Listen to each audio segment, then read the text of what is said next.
근데 갑자기 날씨가 쌀쌀해졌어요. 그렇죠? 그래, 이 조심해야 될 것 같아요. 이 날씨가 일교차가 심할 때 잘못하면은 감기 걸립니다. 네, 그래서 일교차가 심할 때 우리 건강하게 지내야 될 줄로 믿습니다. 우리 옆에 분들에게 일교차가 심할 때 건강에 유의합시다.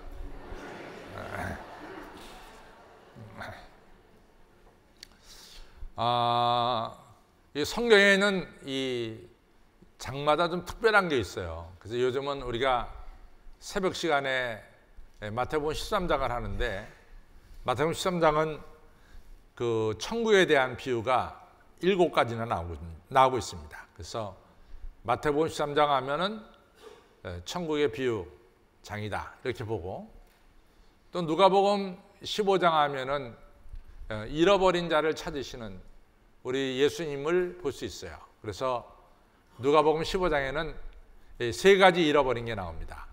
하나는 잃어버린 한 마리 양 때문에 99마리를 두고 양을 찾아 나서는 목자. 또 두 번째 나오는 잃어버린 것은 10개의 드라카모 중에서 하나를 잃어버렸어요.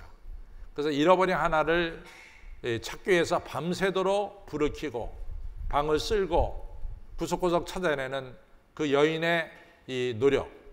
세 번째는 잃어버린 아들이 같이 돌아올 때 그 아버지가 기뻐 맞이하는, 이런 잃어버린 아들을 맞이하는 이런 이야기가 누가복음 15장에 나오죠. 근데 지난 주일날, 지난 주간에 다락 모임을 하신 분들은 아마 여러분의 순장님들께서 누가복음 15장에 있는 말씀을 가지고 아마 은혜를 받았으리라고 저는 생각합니다. 누가복음 15장에 특별히 잃어버린 아들이죠. 이 다시 찾은 아들인데, 이 아들이 아버지 살아계실 때 아버지한테 재산을 달라고 먼저 요청을 했어요. 그래서 아버지가 살아계실 때 둘째 아들에게 줄 수 있는 재산인 아버지의 재산의 3분의 1을 띄어서 둘째 아들한테 줬습니다. 근데 이 둘째 아들이 그 재산을 가지고 타지에 가서, 고향을 떠나 타지에 가서 성경에는 허랑방탕하게 썼다 이렇게 말합니다. 그리고 이제 그 아들이 돈이 다 떨어지니까 이방 마을에 가서 돼지를 쳤어요. 근데 돼지치는 쥐염 열매도 주인이 주지 않아서 배를 골골 고팠죠.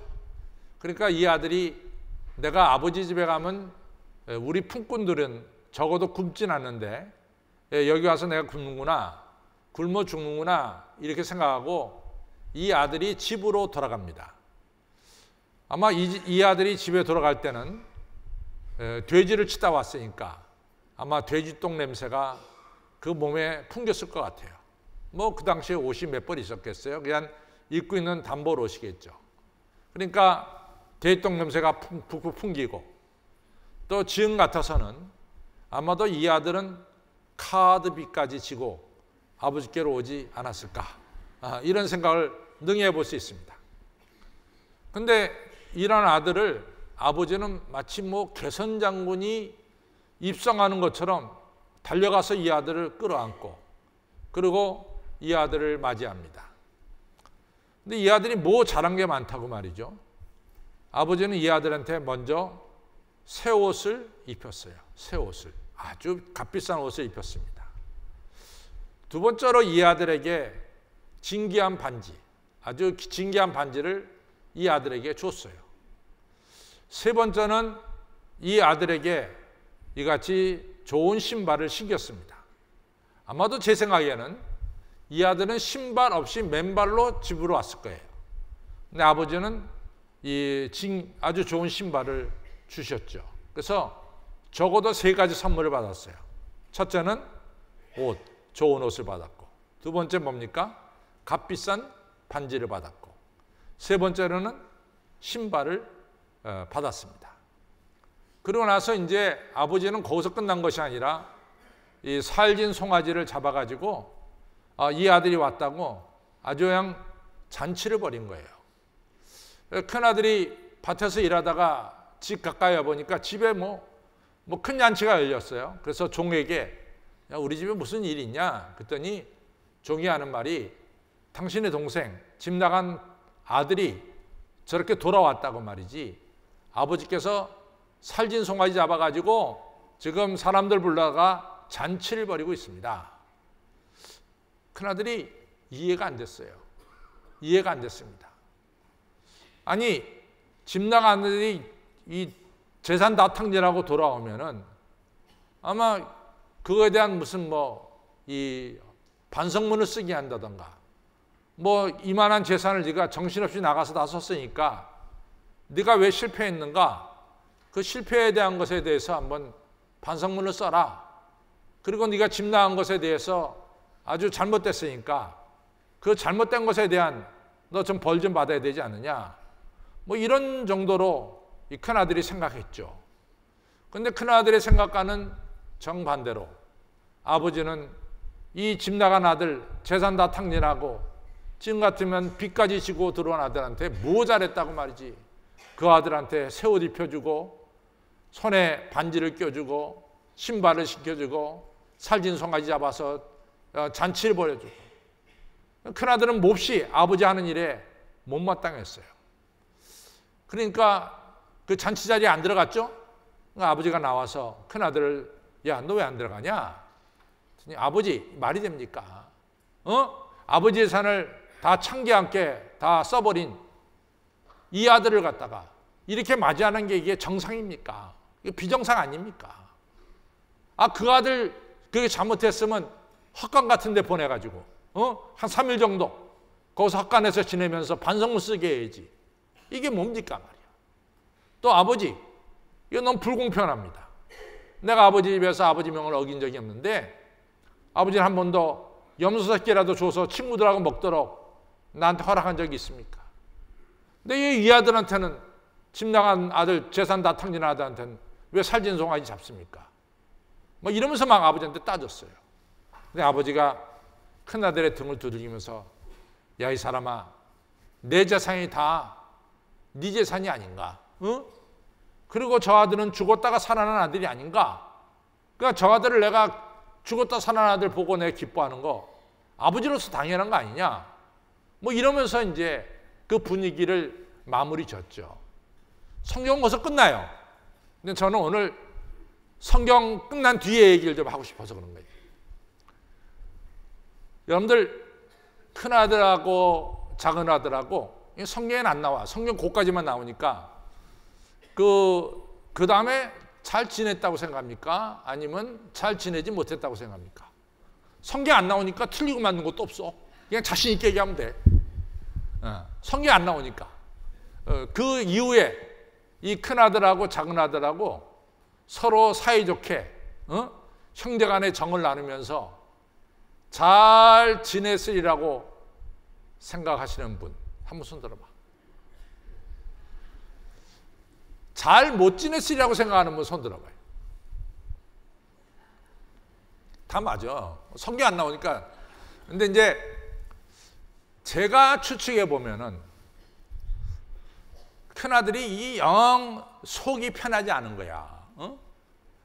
아니 저게 뭔데 새 옷을 입고 다니고 저게 뭔데 손에 가락지를 끼고 다니고 저게 뭔데 신발 신고 다녀?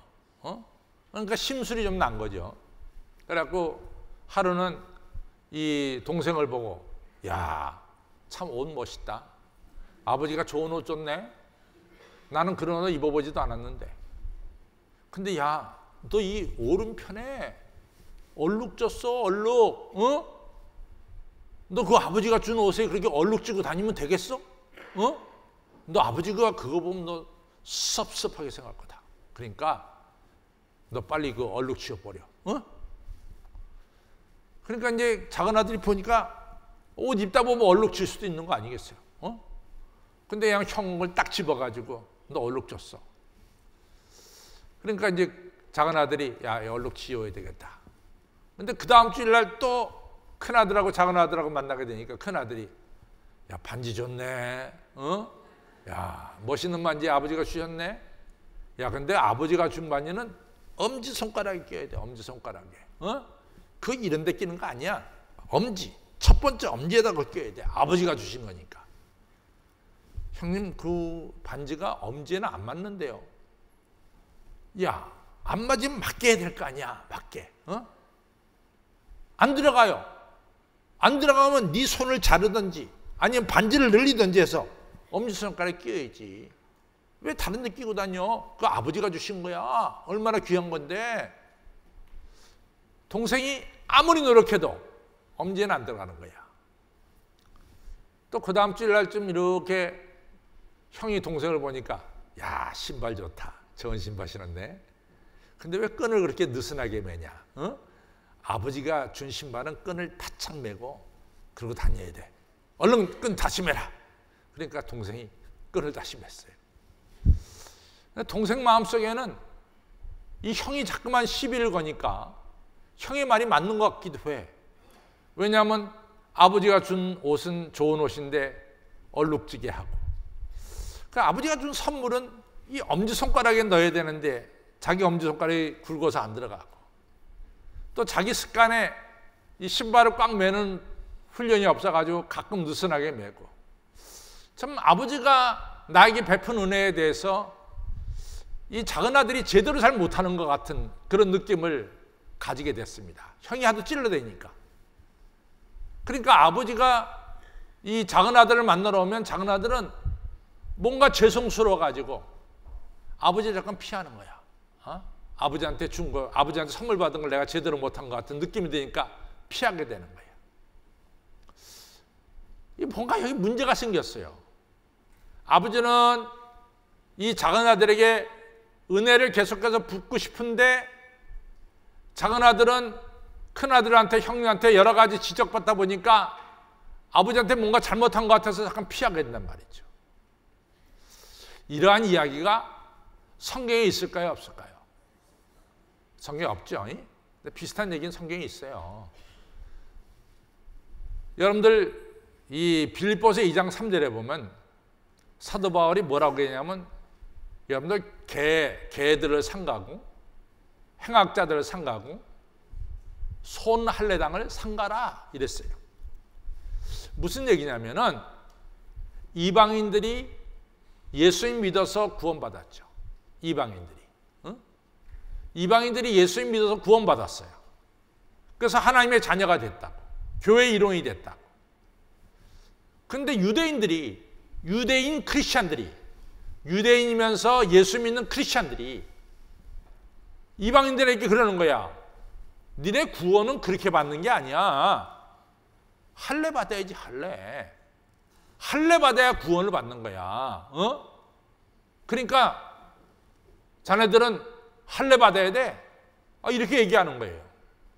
또 사도행전 15장에 보면은 예루살렘 교회가 제일 처음에 세워진 게 아니에요. 근데 예루살렘 교회 내에 있는 이 유대주의자들이 안디옥이나 한다 이런 데 가가지고 얘기하기는 뭐냐면, 구원은 할례를 받아야만이 구원받는다.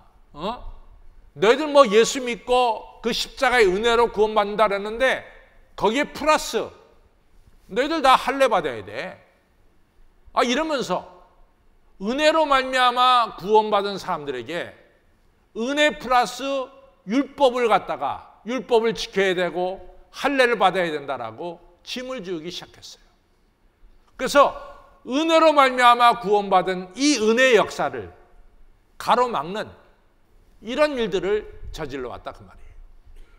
그러나 1517년 10월 31일 마틴 루터가 종교개혁을 하면서 아주 분명한 것을 말했습니다.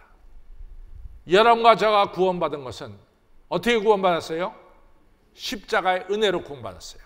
그래서 마틴 루터의 종교개혁에 대해서 오늘 에베소서 2장 8절은 아주 중요한 이야기를 하고 있습니다. 예수님께서 여러분과 저의 죄를 대신 지시고 십자가에 달려 죽으셨어요. 로마서 5장 8절에 보면은 우리가 하나님을 알지 못하고 하나님과 원수되었을 때 하나님께서 자기 아들 독생자를 이 땅에 보내셔서 여러분과 저의 죄를 대신 지시고 십자가에 달려 죽게 하셨어요. 이 일을 통해서 하나님은 여러분과 저를 사랑한다고 하는 하나님의 사랑을 우리에게 보여주셨어요. 이것이 하나님이 우리에게 베풀어 주신 사랑이고 자비고 긍휼이고 은혜입니다. 이 자비와 긍휼과 은혜를 여러분과 저가 accept, 받아들임을 통해서 하나님께서 나에게 베푸신 은혜와 사랑을 여러분과 저가 accept, 받아들임을 통해서 여러분과 저는 허물과 죄로 죽었던 자리에서 구원받아 하나님의 아들이 됐어요. 요 이야기를 오늘 우리가 읽은 에베소서 2장 8절은 하나님께서 우리에게 베푸신 은혜를 너희가 그 은혜를 믿음으로 말미암아 어셉트함으로 말미암아 너희가 구원을 얻은 것이다. 따라서 이 구원은 너희들이 할례를 받고 율법을 지킴으로 구원이 주어진 것이 아니라 이 구원은 철저하게 하나님께로부터 너에게 준 하나님의 선물이다. 이걸 갖다가 에베소서 2장 8절에 분명하게 말씀하고 있습니다. 여러분과 저는 다 이 은혜를 우리가 받아들임을, 이 은혜란 게 뭐예요? 나를 위해서 예수님께서 십자가에 달려 죽으신 이 은혜를 여러분과 저가 뭐예요? 받아들임을 통해서, 믿음을 통해서, 그래서 나는 믿습니다 하는 믿음을 통해서 여러분과 저가 구원받은 것을 다시 한번 확인하시길 바랍니다. 우리가 그 은혜를 통해서 우리가 구원받았어요. 그런데 중요한 것은 그거예요. 종교개혁이 하면서 마틴 루터가 종교개혁을 시작했어요. 마틴 루터의 종교개혁은 바로 하나님께서 베푸신 은혜를 받아들임을 통해서 우리가 구원받았다는 요 사실을 강조했어요. 그 다음에 켈빈이 이어서 종교개혁을 또 시작했어요. 그것은 뭐냐? 우리가 구원받은 이 자리에서 끝나는 것이 아니라 우리가 이 땅에 살아가는 동안 날마다 하나님의 크신 은혜 속에 살아가서 결국에는 여러분과 저는 그리스도의 영광의 자리에 이르게 된다. 그래서 구원받을 때도 우리가 하나님의 은혜로 구원받았고 구원받은 뒤에도 여러분과 저는 계속해서 뭐요? 하나님의 은혜 가운데 살아야 됨을 요한 켈빈은 말씀하고 있습니다. 그래서 여러분과 저는 은혜 가운데 살아야 돼요. 은혜가 단절돼서는 안 돼요. 하나님의 은혜가 계속해서 여러분과 저에게 임해야 될 줄로 믿습니다. 그래서 오늘 우리는 이러한 계속된 하나님의 은혜를 생각하면서 여러분과 저는 은혜 충만한 삶, 성령 충만한 삶, 하나님 내려주시는 축복의 삶을 살아가시기를 주님의 이름으로 축원합니다. 은혜가 단절되는 게 뭘까? 은혜가 단절되는 건 딴 거 아니에요. 아까도 얘기했지만 큰아들이 작은 아들에게 내려지는 은혜를 단절시켜. 그것은 뭐냐? 그가 받은 은혜에 대해서 시비를 거는 거야. 너 아버지가 준 옷에 얼룩이 묻었어. 너 뭐 예수 믿는 자가 그런 식으로 믿어? 너 아버지가 준 반지를 왜 그렇게 껴? 오른손에 껴, 오른 엄지손가락에 껴야지. 너 신발끈을 그렇게 느슨하게 매? 시비를 거는 거야. 여러분들 초대교회 구원받아서 나온 이방인들에게 율법도 모르는 것들이 무슨 구원을 받았다고 얘기해? 율법이라 좀 알아야지. 세례도 안 받은 것들이 왜 구원받았다고 얘기해? 세례를 받아야지. 할례를 받아야지. 시비를 거는 거예요. 처음 교회에 나온 사람들이 당신은 찬송가도 몰라? 당신 교동문도 찾을 줄 몰라? 그래가지고 어떻게 크리스천이 돼? 잠깐만 시비를, 그건 앞으로 배워야 되는 건데 그냥 잘 모른다고 잠깐만 시비를 걸어. 아니 찬송가를 그렇게 불러서 되겠어?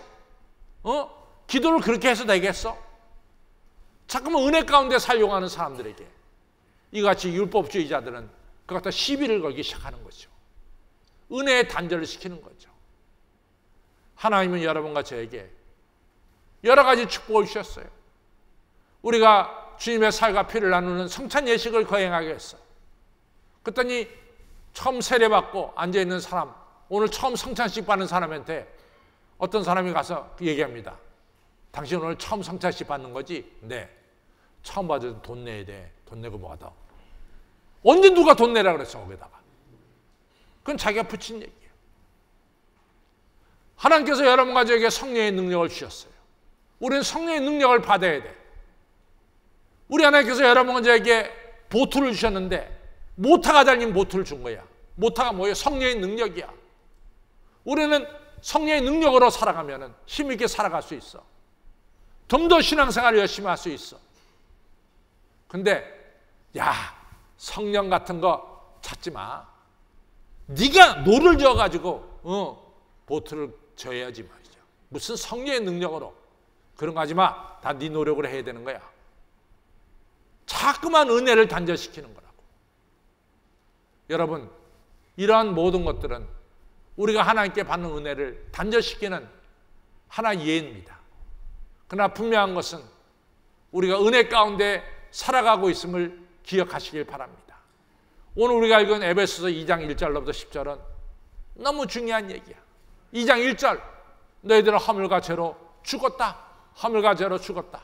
2장 5절, 허물로 죽은 너희를 예수 그리스도와 함께 하나님이 살리셨다. 우리가 죄악에서 하나님 예수 그리스도가 죽음에서 살듯이 여러분과 저를 살리셨다. 그래서 여러분들이 구원받았다. 거기서 끝난 게 아니라 예수 그리스도를 높이 들려서 하늘 보좌에 앉히신 것처럼 너희들도 예수 그리스도와 함께 높이 들려서 하늘 보좌에 앉히셨다. 여러분과 저가 구원받은 것으로 끝난 것이 아니라 어디까지 나가요? 천국에 올라가서 예수님이 앉는 그 보좌에 우리가 그 옆에 앉게 되는 천국 백성이 되었음을 오늘 에베소서 2장 6절은 정확히 말씀하고 있습니다. 아멘이 없어. 천국 가기 싫은가 보지. 네. 여러분과 저는 우리 예수님께서 천국에 올라가서 앉는 그 자리에 그 옆에 여러분과 저가 앉게 되는 이러한 축복을 누리게 됐습니다. 에베소 2장 7절에 왜 이렇게 하나님께서 우리에게 이 말할 수 없는 은혜와 자비와 축복을 내려주시는가? 그것은 뭐냐? 너희들에게 임한 하나님의 은혜와 자비가 계속해서 후대에 퍼져서 후대에 있는 사람들이 하나님은 어떤 분이냐? 하나님은 은혜로우신 분이요 자비로우신 분이요 긍휼을 베푸시는 분임을 알게 하려 함이라. 이렇게 말씀하고 있습니다. 그 다음에 우리가 중요한 오늘 종교개혁의 핵심 에베소 2장 8절, 하나님의 은혜를 너희가 믿음으로 말미암아 구원을 받았느니라. 따라서 이 구원은 하나님이 너희에게 주신 선물이니라. 아주 중요한 말씀을 오늘 에베소서 2장 5절, 6절, 7절, 8절을 통해서 말씀하고 있습니다.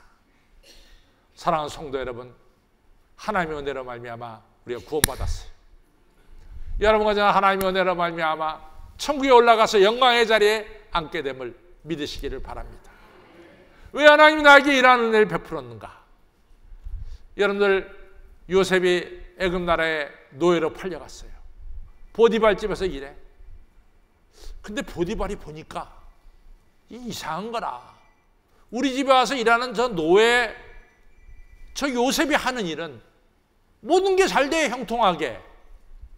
보니까 저 노예가 아침마다 자기 신에게 기도한단 말이지. 근데 이 보디발은 자기 노예가 이같이 섬기는 신이 뭔지 몰라. 그게 야훼 하나님인지 누군지 몰라. 그러나 어쨌든 간에 이 요셉이 늘 하나님께 기도하고 그리고 요셉이 하는 일이 모든 게 형통해. 그러니까 뭐라고 말합니까? 이 보디발이 말하기를 여호와의 신이 요셉과 함께함을 그가 보았더라. 그래서 모든 일이 형통하게 되더라. 말을 하는 거예요. 하나님이 여러분과 저에게 왜 은혜를 베푸느냐? 여러분과 저의 앞날이 하나님 은혜 가운데 술술술 풀려나가서 주변의 사람들이 저 사람에게 하나님의 은혜와 자비와 긍휼이 계속해서 임하고 있구나. 이것을 보여주기 위해서 하나님은 여러분과 저에게 끊임없이 은혜와 긍휼을 베풀어 주심을 오늘 말씀하고 있습니다. 아멘. 여러분과 저는 계속해서 은혜를 받아서 더욱더 잘 되시고 하나님께 영광을 돌리시고 무사람들이 우리를 통해서 하나님의 은혜와 긍휼과 자비를 느낄 수 있도록 여러분과 저는 은혜 가운데 살아가시기를 주님의 이름으로 축원합니다. 은혜 가운데 산다는 것은 하나님은 여러분과 저를 최고의 사람으로 만들어 주신다는 거예요. 하나님의 은혜는 여러분과 저를 비범한 사람으로 만들어 주신다는 거예요. 아시다시피 이 사울왕하고 사울왕의 큰아들 요나단이 사무엘상 31장에 보면은 이 길보아산 전투에서 이 블레셋과 싸우다가 두 사람이 전살합니다. 사울도 죽고 그리고 요나단도 죽어요. 그러나서 이제 사무엘 하로 넘어가면서 아시다시피 다윗이 왕이 되죠. 다윗이 예루살렘으로 모든 것을 옮기고 그리고 나라가 안정된 뒤에 사무엘하 9장쯤 되니까 다윗이 신하들을 불러다가 얘기합니다.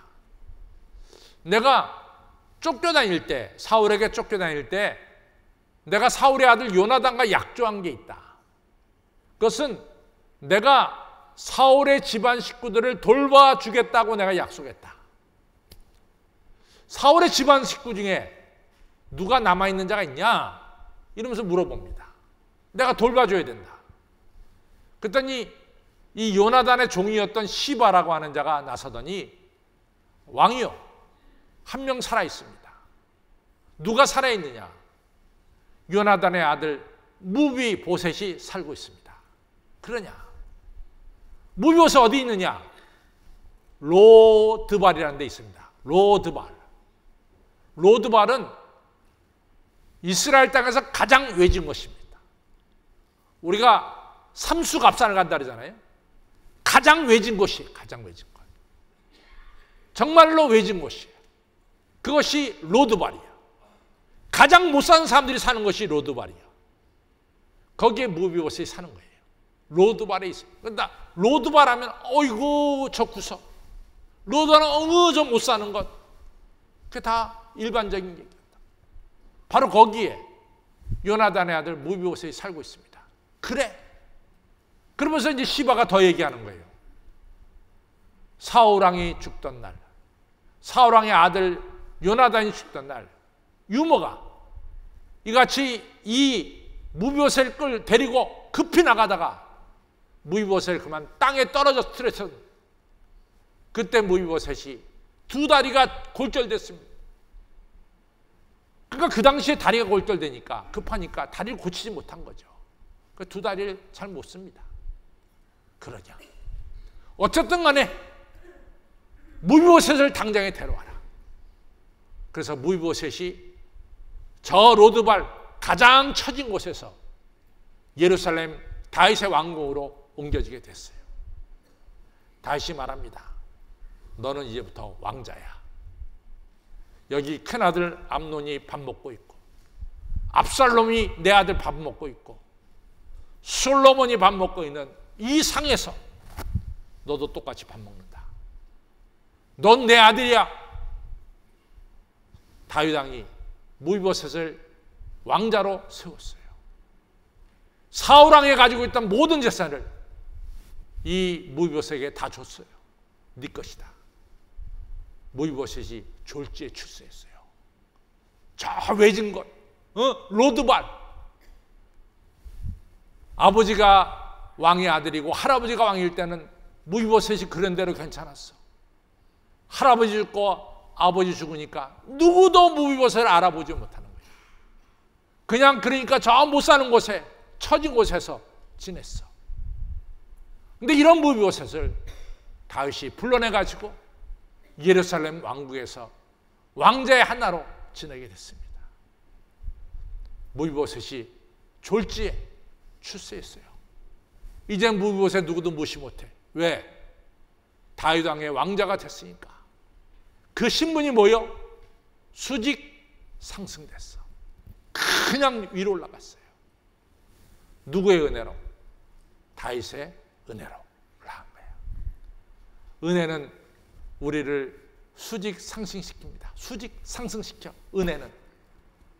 여러분 성경 봅시다. 성경에 보면은요, 아브라함 뭐 대단해? 아브라함 뭐 대단하냐고. 근데 아브라함이 하나님의 은혜로 복의 근원이 되고 복의 통로가 된 거야. 아니 모세가 뭐가 대단하냐고. 모세가 80세나 노세 40년 동안 미디안 광야에서 재산 없이 장인의 양이나 치던 모세가 뭐가 대단하냐고. 그러나 하나님의 은혜로 모세가 이스라엘 민족을 해방시키는 민족의 해방자가 됐어.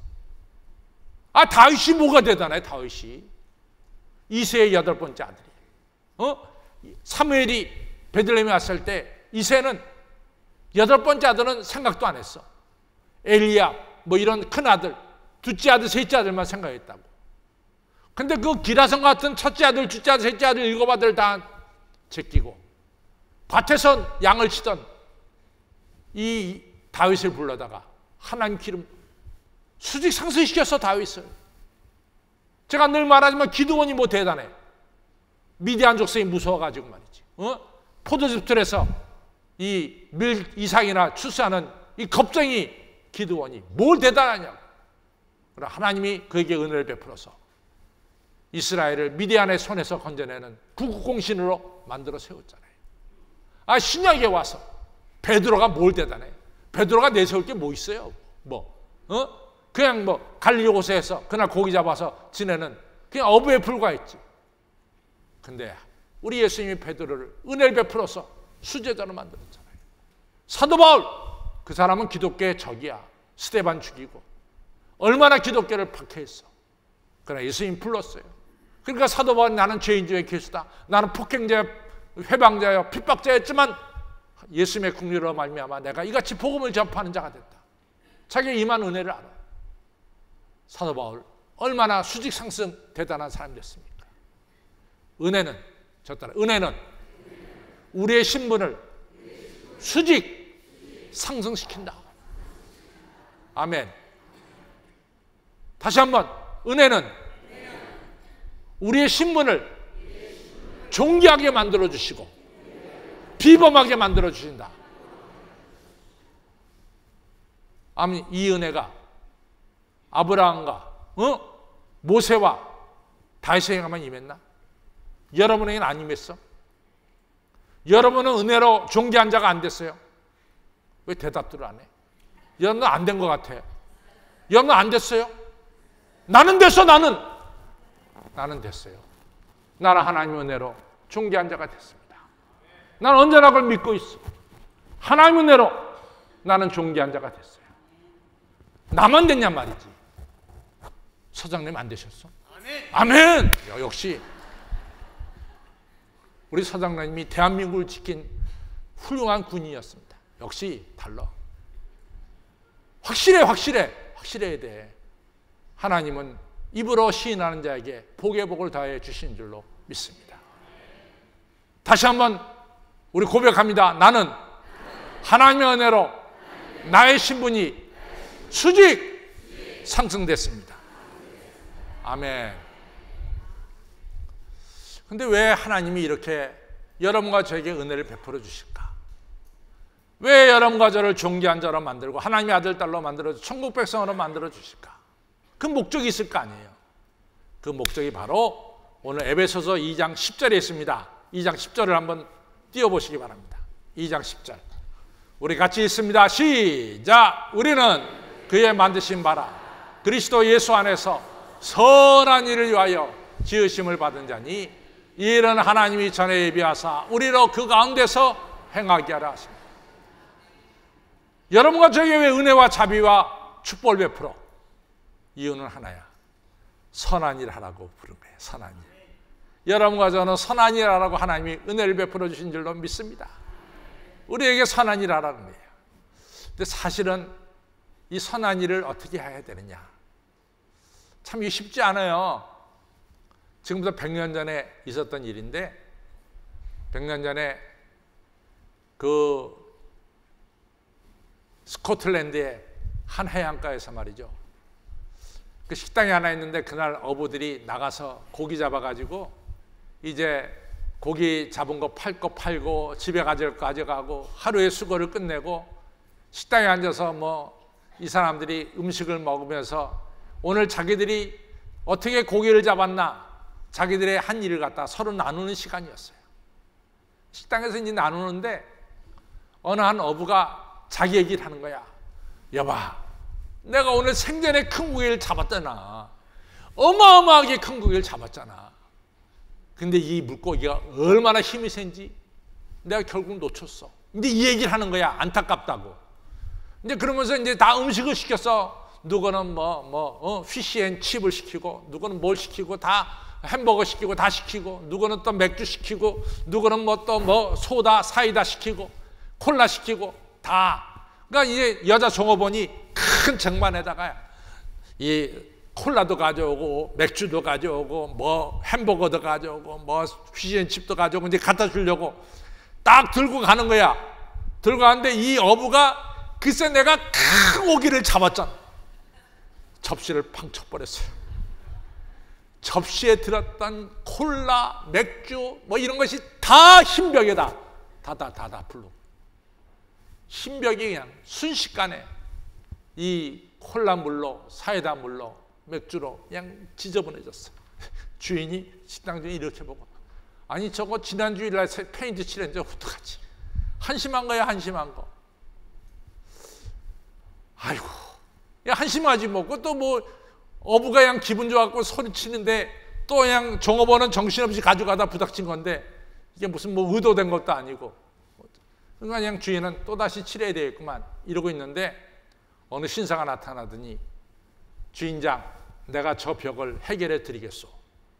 그러니까 이 주인은 아무래도 이판사판으로 페인트 칠해야 될 거니까 그래 한번 해보시오. 그랬더니 이 사람이 그냥 자기 상자를 딱 여니까 수없는 붓이 있고 수없는 물감이 있고 기름이 들어있고 그래.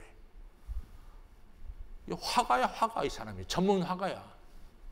탁 연필을 가져더니 그 벽에다가 그냥 스케치를 하는 거야. 자, 연필로 스케치를 하는 거야. 그 다음에 붓을 가지고 색감 물든 물로 탁 벽을 칠하는 거야.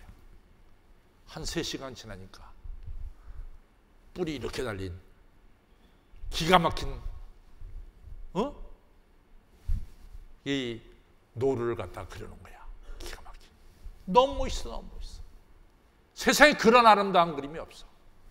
이 사람이 탁 그림을 그리더니 그 밑에다가 에드윈 랜드슈어 이렇게 탁 자기 이름을 적어놨어. 그리고 주인장한테 오늘 내 저녁 얼마요? 탁 저녁값 지불하고 상자 치고 싹 나갔어. 이 사람이 누구냐? 그 당시에 최고로 야생동물 화가로 유명한 에드윈 랜드슈어였어요. 그 전문가의 손에 딱 붙들리니까 이 허물진 벽이 세상의 아름다운 그림으로 바뀌더라 그 말이에요. 그렇습니다. 그냥 하나님께 맡겨. 나를 맡겨. 맡기면 선한 일 하게 돼 있는 거예요.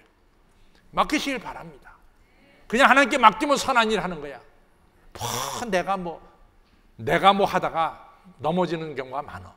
그냥 내 주여 뜻대로 행하시옵소서. 나를 맡겨버려, 나를 맡겨버려.